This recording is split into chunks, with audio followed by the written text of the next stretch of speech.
𝗪𝗡𝗡. Welcome back to the podcast, everyone. We have one of our most revered and well-requested guests, Mr. Paul Wallis. Paul, how you doing? Will, I'm fantastic and great to be back with you. Always good, always good. And there's always new developments in the world and field that you're in. But to kick it off properly, for those of the people who are new to this, maybe you want to kick us a little bit of an introduction into who you are and what you're about. Sure. Well, people know me as the Paleocontact guy, and Paleocontact is the theory that our ancestors had contact with other civilizations, ET civilizations, in the deep past. And my background is in the world of Christian ministry. 33 years I spent in church-based ministry. I worked as a church doctor. That's doing sort of strategic, short assignments for communities of faith who are in trouble, who need a healing process of some kind. I worked as a theological educator, training pastors, and in particular in the history of Christian thought and the principles of hermeneutics. That's the principles of interpretation of texts. And as an archdeacon for the Anglican Church in Australia, which is one down from a bishop. So my background often surprises people because it seems like a huge leap from that world into the world of ancient ETs. But that's the journey I've made. And I really sit at the feet of our ancestors, our indigenous elders, our ancestral stories, and I probe the ancient wisdom for their insights into questions of human origins, human potential, and our place in the cosmos. You know, it's so funny that you say that, because you probe your ancestors, as you put it, in that sense. And I'm currently reading and studying a whole host of books that are trying to make sense of the symbols and different things from the past, right? Which is clearly what you're involved in to a heavy extent as well. And I see the Egyptian Book of the Dead right behind you, Right. you know, as well. And so I know with your new book, with the Eden Enigma, there's a lot that we can cover, but I want to do it justice at the very, very least by you giving us kind of the premise for what's going on. I have some specific questions in there, but instead of popping around like this, maybe you can give us a detailed idea of what it is that you're trying to achieve with Certainly. everything going on. The Eden Enigma, which is my latest book, asks the question, do ancient carvings, so this is back to symbols, do ancient carvings in the mountains of Turkey carry memories of ET contact from the dawn of civilization? And the book has flowed from travels in Turkey. I went there last year with 𝗪𝗟𝗡, our mutual friend, working on his movie, which is work in progress. And we're going to Turkey a second time next month to do filming for that, which is all very exciting.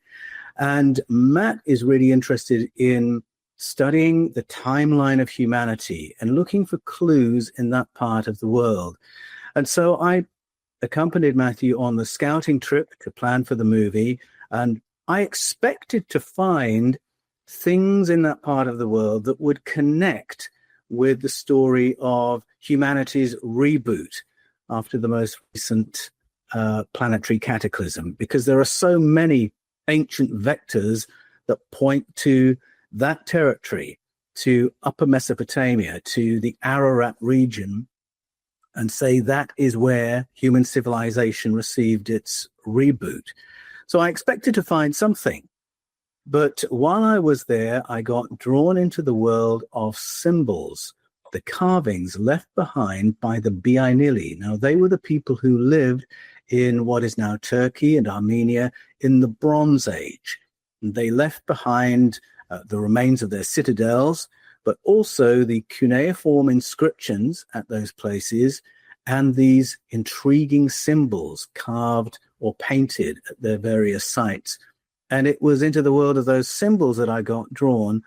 And I found that the stories of the 𝗪𝗍𝗄𝗎 go further than a rough idea that there was some kind of a catastrophe and a recovery here.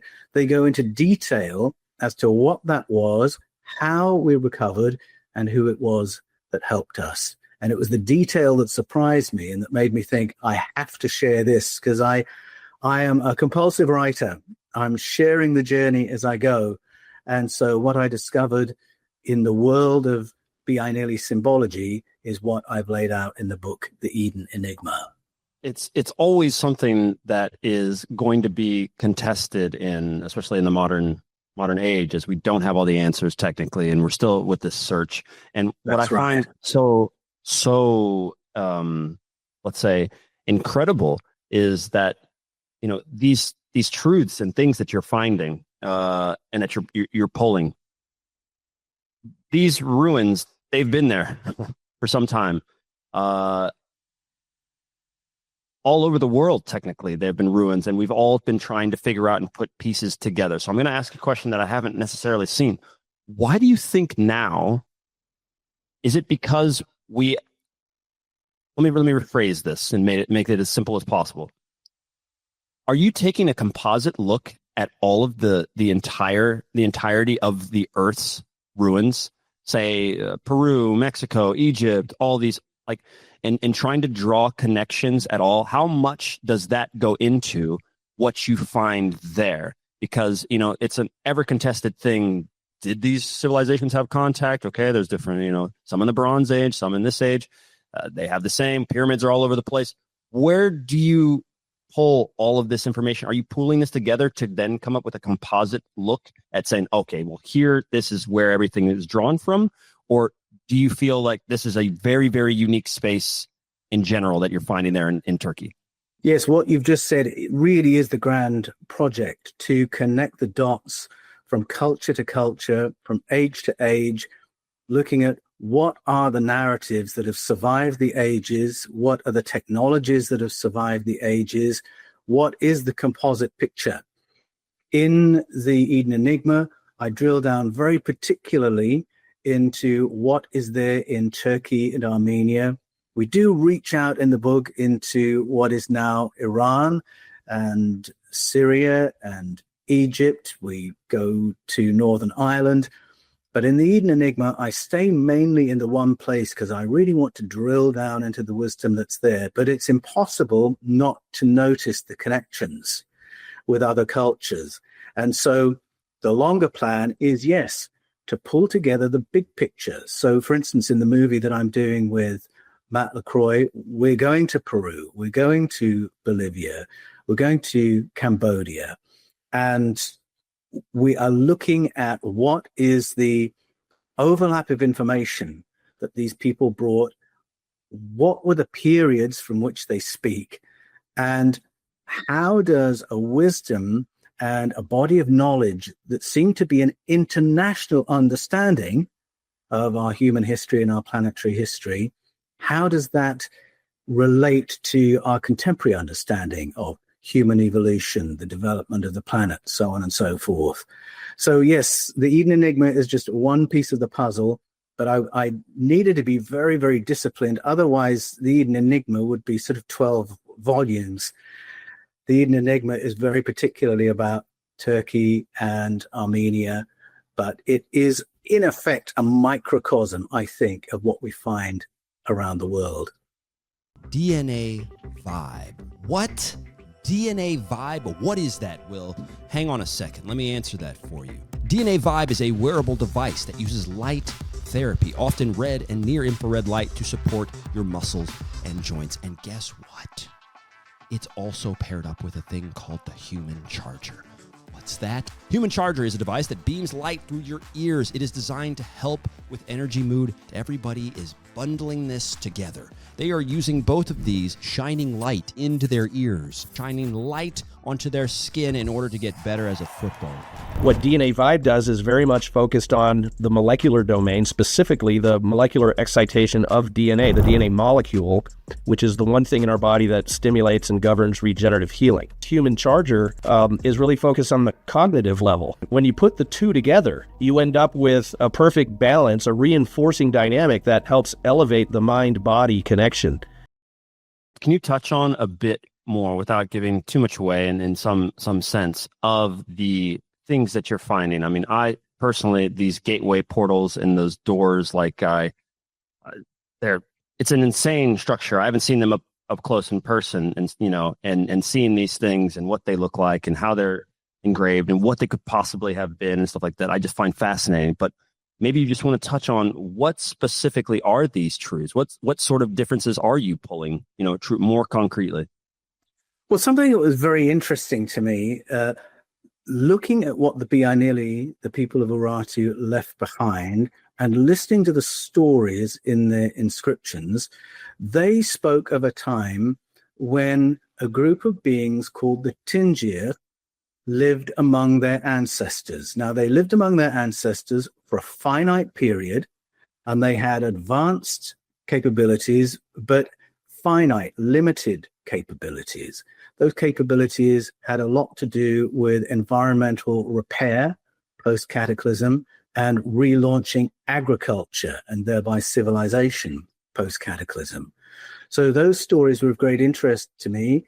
They didn't worship these beings in the sense that we might think of the worship of the gods. And often when we tell other cultures' stories, we describe the advanced figures in their stories as gods. But when we use the word God, we distort what they're talking about, because in our mind, a god is a supernatural, transcendent, probably imagined being. That wasn't what the 𝗤𝗍𝗄𝗃 meant at all. They were finite beings who lived at a particular time for a finite time among their ancestors, and that period was remembered with great affection. And so these doorways that you mentioned relate to that feeling towards the 𝗤𝗏𝗃, because what the Bronze Age 𝗤𝗍𝗄𝗃 wanted was for the 𝗤𝗏𝗃 to return, because they associated the 𝗤𝗏𝗃 with technological leaps forward, a qualitative change to the human condition on planet Earth. And they remembered their ancestors speaking about Mehr Kapi, bright doorways, and how the 𝗤𝗏𝗃, these advanced beings, whenever they came, would come through a bright doorway. And whenever they left, they would return through a bright doorway. And something that helped me to understand what this might mean was to cross-refer with my friend David Lovegrove, who was a scholar in the area of ancient Norse story. And there's a very significant crossover between ancient Norse story, the Viking stories, the stories of the 𝗙sir, and the stories carried by the lands of Anatolia, ancient Armenia. And there's a wonderful story told by the Norse of King Svedgr, who found a giant boulder on his land one day. Now, bearing in mind, he was using an analogy. He was using a metaphor. He'd actually never seen anything like this before, but he said it was like a boulder about the size of a house. And then a being the size of an 11-year-old comes through a bright doorway. King Svedgr goes and talks with this being and then goes through that bright doorway. The door closes and King Svedgr is never seen again. And when I heard that story from my friend David Lovegrove, a penny dropped, because I had visited something called a Mehr Kapi in the city of Van, which is an incredible carved doorway, a triple inset doorway, halfway up a cliff, carved into limestone. And the hope was that the 𝗤𝗏𝗃 and 𝗙𝗏𝗃, their chief, would return through one of these doorways. And all the Urartian kings, the 𝗤𝗍𝗄𝗃 kings, boasted that they had created this citadel, and they'd also created a doorway for 𝗙𝗏𝗃 to return. And they called it the Mehr Kapi because they remembered that it was always a bright doorway that the 𝗤𝗏𝗃 returned through. And so I think they had ceremonial ways of remembering the 𝗤𝗏𝗃, but they were also wanting to create the conditions by which the 𝗤𝗏𝗃 could return and share some more technology with them. So that's where the Mehr Kapi, the bright doorways, come into the story of the Van province, which is where I centered the Eden Enigma. That sounds so much like parallels between what was going on, or potentially for our understanding of what was going on within some of the tombs, which I don't know what to think of the pyramids, and I have some stuff to ask you, at least on that towards the end. But for the use, there's within the symbology, what I'm finding is, number one, clearly we, in a much literal sense, are going to miss everything if we just apply a simple, if we don't dig deeper to potential understandings for what they were trying to display within their symbolism. Virtually every culture does that. I'm not sure if we still do that today with TikTok and all the rest of our stuff. I'm not sure if we've degraded. I don't know. I'm not sure 2,000, 3,000, 10,000 years from now if they'll look back and say, wow, that's amazing what Nicki Minaj was trying to display. But in a very real sense, I love the correlation between what I see there and what I've seen and what I've tried to understand from what's happening with some of the pharaohs and all this stuff. And then also there are those, the name is always escaping me, but the ancient Chinese emperor or king who was buried potentially with his army for the later stages. And so my question then comes to you. It's one that is for our modern day thoughts and connecting these thoughts with what those people were doing. Do you feel that, or what do you feel is the biggest thing that we can gain from having an understanding of what those people were trying to do? What beliefs did they carry and hold that you feel today is the most beneficial to us? It's essentially almost asking why you're digging so much. What is driving your digging? What is it that you think you can find and uncover? I think two things really struck me from the stories of the 𝗪𝗟𝗋.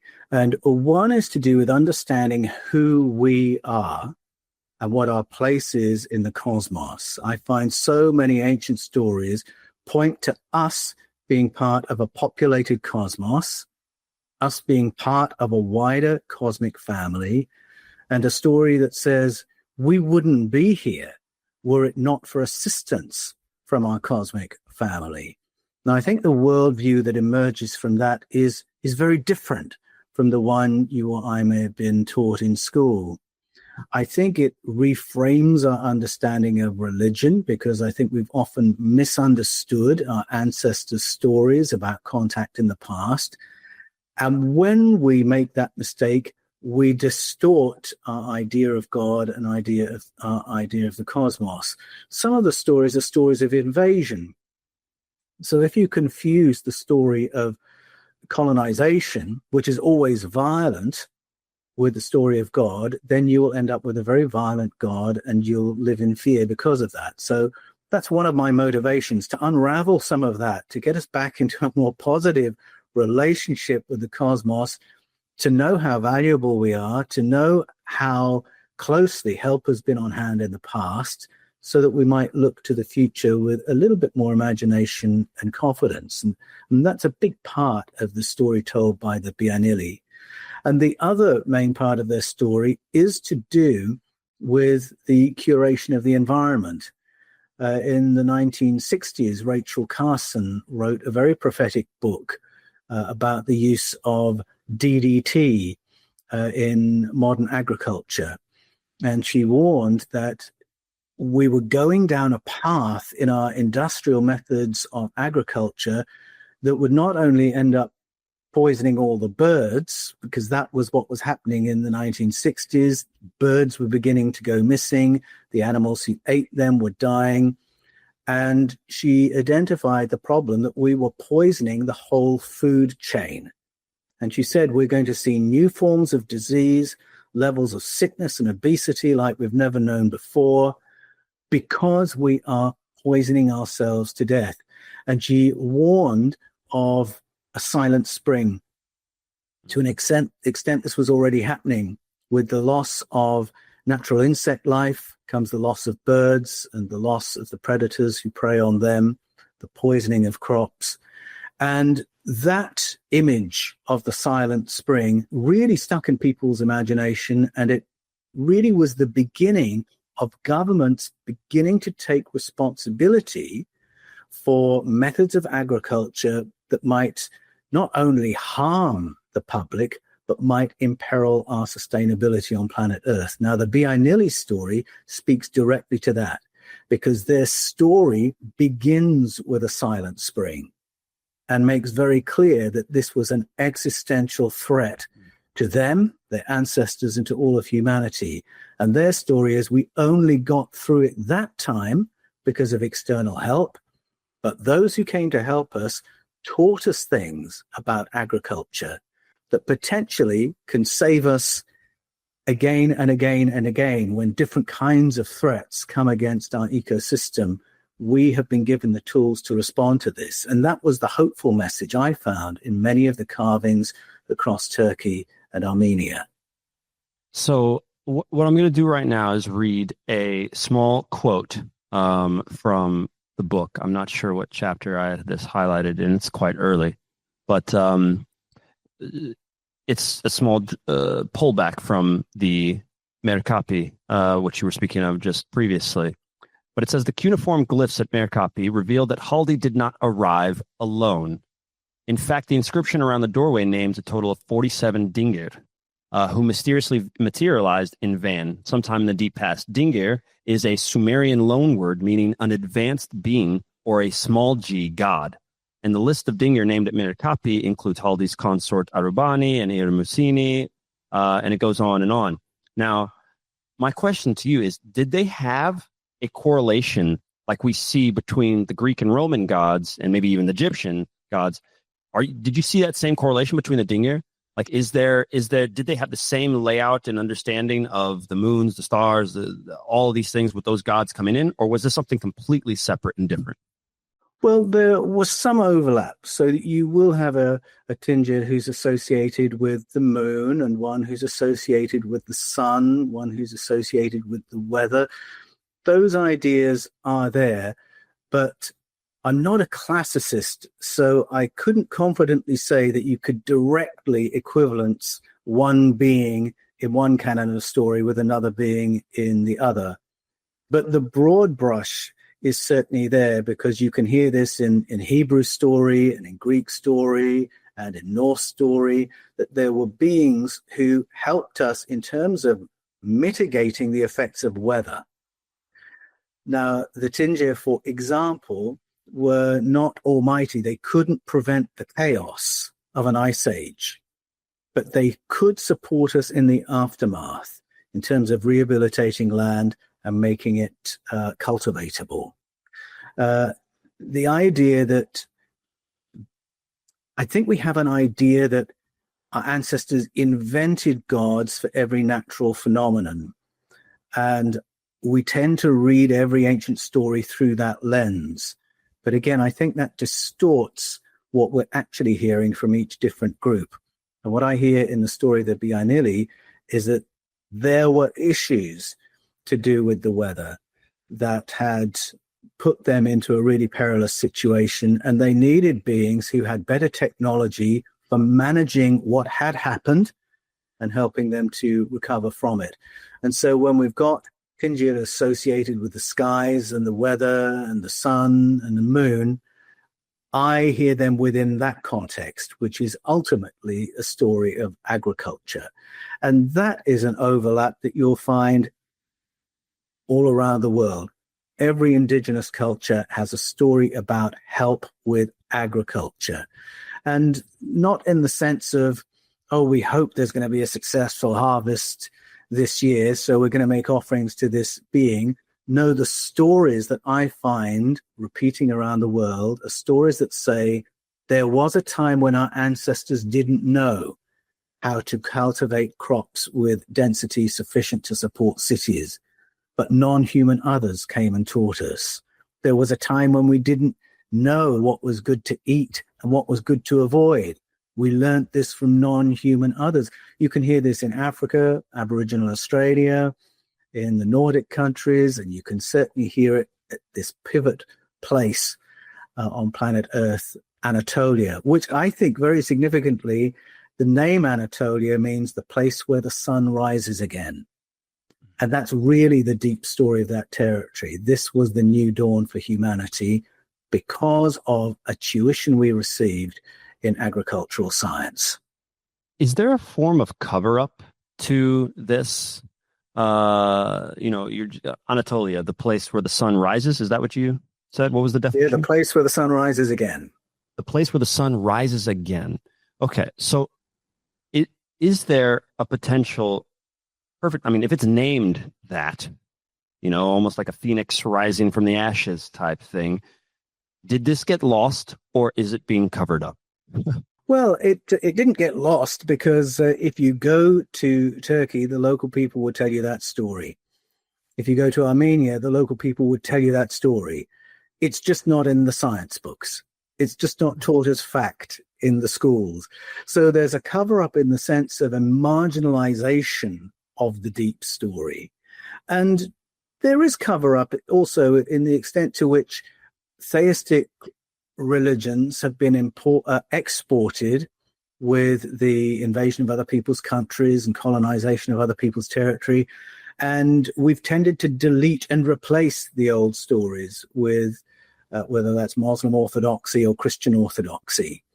And these stories of other beings and interventions, they're not the central curriculum of those religions. And so there is a marginalization of those stories. They haven't disappeared. They're there to be rediscovered. In all my books in the Eden series, I go around listening to those stories and giving them a respectful hearing, because in the overlaps, I find the deep story of the human race on planet Earth. Yeah, that's, it's always been a thing for me, to try and understand. And if there is a government, then why? And why isn't this the main narrative? For what reason does it make sense that, well, I understand, obviously, to some degree, science is preaching one thing and the other theistic religions, like you're saying, are pushing and pumping out one thing, and this might be going down a different direction for our origins. Well, there was a very particular reason for covering it up if we want to follow the white rabbit of Christian and Jewish religious thought. Because up until the 8th century BCE, Judaism was a canon of cultural memory of Paleocontact. There were all these advanced beings who were remembered by the Hebrews, just the same as by the 𝗤𝗎𝗄𝗎 in Turkey. And so they remembered Asherah and Chemosh and Milcom and Dagon and all these other beings. And then there came along a king in the 8th century BCE, King Hezekiah, who worshipped one of those beings, Yahweh, a war god. And he decided, my people should worship my God, because every other god is really competition for my religion. And so what we're going to do is we're going to reinvent Judaism as a monotheistic religion, so that Yahweh is the only real Tingir, he's the only real Elohim. All the others, we will kind of forget they existed. We will talk about them as if they're idols or false gods. We'll get rid of the priesthoods that serve them. These were Jewish priesthoods that commemorated these other beings. We'll demolish those other temples. All the tithes can now come to the Yahweh's temple in Jerusalem. And his high priest, who was a Yahwehist high priest, thought this was a fantastic idea. And so this was the beginning of the process that centralized the thought world of the tribes of Israel, the tribes of Judah, that centralized the patterns of tithes. So there's a great economic centralization going on. Now there's only one high priestly family to tell everyone what's what. There are no other sources of information or truth.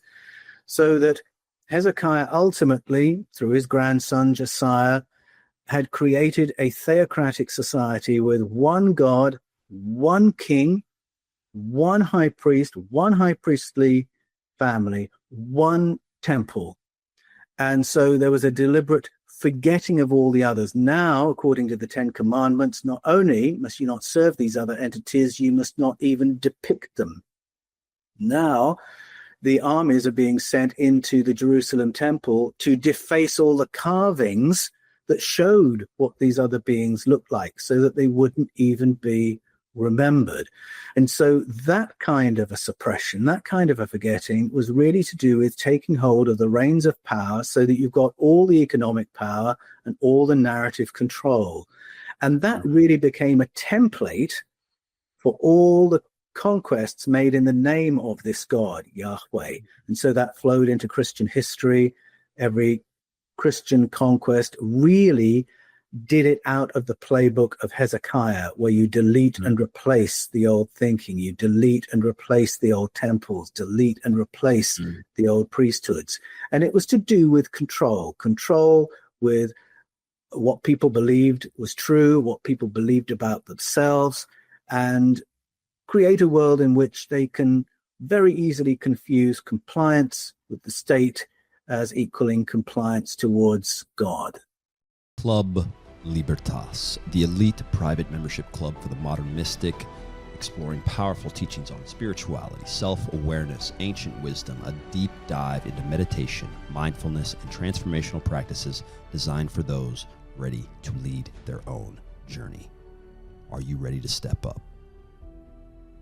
Is it a stretch to say that an understanding of this would change the perception of, let's say, the planet and humans in general, right? I mean, if you're describing societies that are continually, while they're being conquered by other societies, deleting their history and then giving them a focal point, which is what I see essentially with what's happening in some degree today, where, we kind of just, our focus is either thrown in many different directions, or it's like, hey, look at this shiny thing here.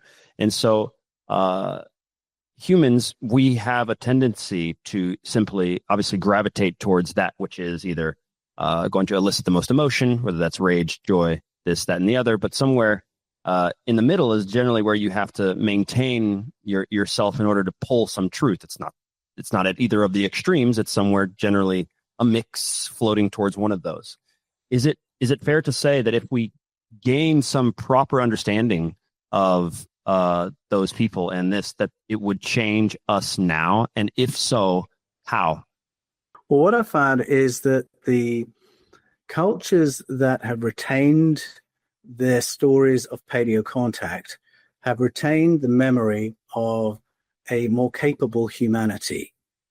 So more capable of serving one another rather than serving the higher ups, having better use of our brains, more advanced cognition, better precognition, better fast sight, better ability to anticipate potentialities, better empathy, better telepathic connection with one another, better self-healing.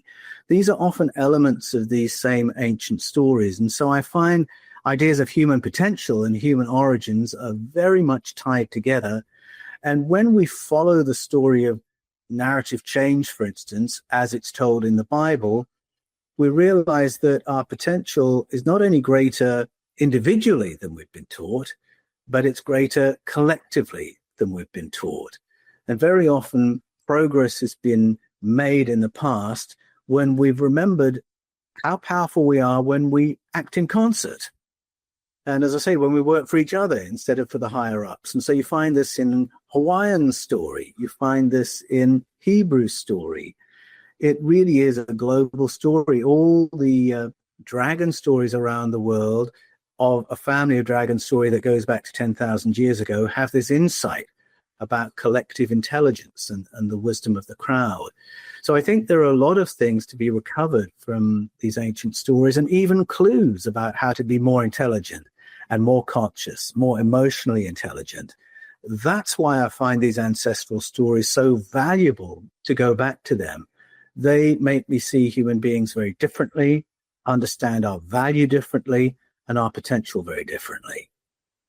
And these powers, let's call them that, as you say, that we as humans have the potential to show, how prevalent do you think they were at the time when the knowledge of paleocontact, or let's say when the actual contact of, was happening? How prevalent do you think this was, or these sorts of things were in their daily lives? Well, let's go at that in two ways. If we go back to a story of origins and then come back to a story of suppression, that might give us a clue. So the story of origins that we find told by the Guatemala Mehr has been curated in what we call the Popol Vuh, the People's Book, translated into Spanish in 1700, thereabouts, by Francisco Jimenez, who was a Dominican friar working in Chichicastenango in Guatemala as their parish priest. He loved his people. He was trusted by them sufficiently that he was given a book that the Spanish thought they'd destroyed because it had a different story of origins in it. And it tells the story of how